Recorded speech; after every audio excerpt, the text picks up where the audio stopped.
they've been asked by politicians around investigations and discovered there were 17 of them, and so started asking questions of people in the know around SAA, and happened upon these reports, which I've had sight of, and they do definitely show that all is not well in SAA. But I think what's the scariest thing about it is that nobody seems to be doing anything about it. Yeah, but this is a perennial problem with SAA, let alone the bailout. At some point, it looked promising in its trajectory to turn around. Since then, it really has been downstream. So if we're to pinpoint what exactly is at the root of it all, Adil, we'll start with you. What exactly is going on in SAA? I think the current crisis we're seeing within SAA is management related. One is SAA is not losing money. It's making money, but the money is actually being siphoned elsewhere. You cannot have an office that exists in the US, is unknown to the headquarters of SAA, and a lot of contracts which are related to procurement contracts are actually signed in the US, and most of the contracts that have been signed there, some of them had expired. So there is no shortage of money within the airline. There is a siphoning of cash, a strategic siphoning of cash, and a raping of the company's resources by internal operations and people involved with regards to contracting and actually procurement. It's daylight robbery, though, and yet we do have an administration process under the watch of Treasury as to what is going on. You're saying that contracts are willy-nilly just renewed without any proper processes. So while everybody else is watching all of this is going on, is it deliberate? Is it just a case of unwillingness to act? Zamo? Well, I think your first question was, where did the trouble begin? Somewhere around 2000, SAA was taken out of Transnet. When it was taken out, all it was given was a 5 billion guarantee, and it only had its assets to take out. So the balance sheet was never strengthened. Immediately after SAA gets taken out, 9 billion gets given to Transnet. You can check yourself who the individuals involved at the time were. The Minister of Finance at the time was Minister Trevor Mann. You can look at the Transnet side and you can connect the dots yourself. After that, it was very clear from that point on that the idea was we are going to privatize SAA, which also began in the Kayangula. The current deputy chair was the CFO and the Kayangula, and she had been sent to begin this process of getting the airline privatized. In 2 years, she failed, it didn't work. She's now back as the new deputy chairperson of the current board. Then fast forward to 2003-4, SAA made huge losses on its hedging position. And when you start looking at the financials, you start realizing that the money started going crazy there. The airline was no longer operating. You start seeing with the numbers that there's a lot of operating lease costs that start being loaded. And what are you doing there? Immediately you're hammering your margin, because you no longer hold the assets. You're now working operating lease. And this has just been carrying on, because the shareholder has not been capitalizing the airline sufficiently. So what they keep on doing is just plugging the gaps, and the hole just gets deeper. So it's systemic for years, at least 17 years. All right, so you're saying that it's almost like a board game where people had set themselves up to say, okay, I'll give you a turn to win, and then, we'll sort of rotate that kind of role. Pretty much, because right now the end game is, let's define this airline because we want to privatize it. That's the current end game. So Matthew, you would then say that there's a concerted effort. I mean, this is sabotage to sabotage the airline.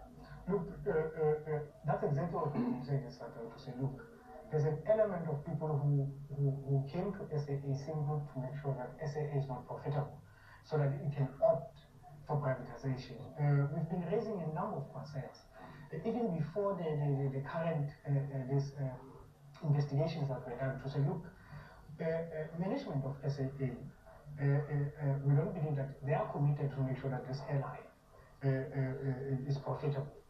Over and above that, we look at the structure of how things are done, in particular the treasury, in making sure that they assist the airline. But in our views that they fuel the process of making sure that the SAA is not making profit. I'll make a typical example. Currently, you've been seeing that the individual is being singled out to say she's the one, the chairperson of the board, that makes SAA to be not profitable, which is not true. And we believe that probably South Africans one day they will see to say, but there are intentions of certain group. I'll make an example. There's a Committee of Finances and Procurement at SAA, which does not include the chairperson of the board. The chairperson of that committee is Fosa, who happened to be the CFO of SAA in 2007 when SAA was on a similar situation as we speak now. She managed to come back for whatever reason that we don't know. There's another member into that committee, Swazi Shabalala, who happens to be a board member of Standard Bank, and you will know who are those who are owning Standard Bank. It happens again, and you know that SAA owns Standard Bank money. So meaning that in the board of SAA, in that committee, the interest of SAA is dealt with and everything is planned. You will have on the very same committee, a lady by the name of Mula, who happens to be an employee of Investec, and SAA owns Investec money. So it shows that it's been designed for to make sure that SAA does not have to, and they make sure that they sideline the chairperson of the board, but singing them out when things go wrong. Yeah. So basically, that's exactly it. But Chris, sorry, Edwin, these are not anecdotal stories we're talking about. There have been at least 17 investigations into what ails South African Airways. This is not a first-hand experience, a cabin cruise experience where you see bums on seats, the flights are full, the duty-free is flowing, and yet somehow the airline is perpetually bankrupt. How do you explain that?